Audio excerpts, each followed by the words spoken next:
It's fitting that Charles Hall lives on the water because really, where else would you expect to find the inventor of the waterbed? This is for People magazine. I did this goofy shot.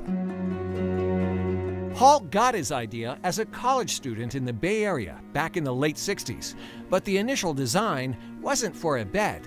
It was for a chair. The product was comfortable but not practical. Weighed 300 pounds. I decided, well, beds you don't have to move, and that's where you spend most of the time, so a bed would be the better project. It took a while before his creation went from the classroom to the bedroom. Originally, waterbeds were kind of a curiosity, and they would be sold in San Francisco in head shops. You'd buy a hookah pipe or water pipe and a waterbed, but always intended it to be a serious furniture product. At the time waterbeds came out, there were coil spring mattresses and all this atrocious stuff from the 1800s.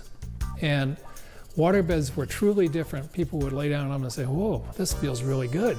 And that's what sold them. Now you can sleep with the best. Because the Waterbed Ranch is here. At its crest, 1 in 5 beds sold in America was a waterbed.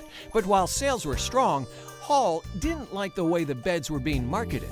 These little babies take a whole night of rough riding. A lot of it was sold on kind of the freaky part and the sex part, all valid, but the better sleep part is what it was all about originally.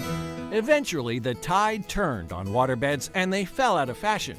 But 50 years since their introduction, Charles Hall is bringing the waterbed back.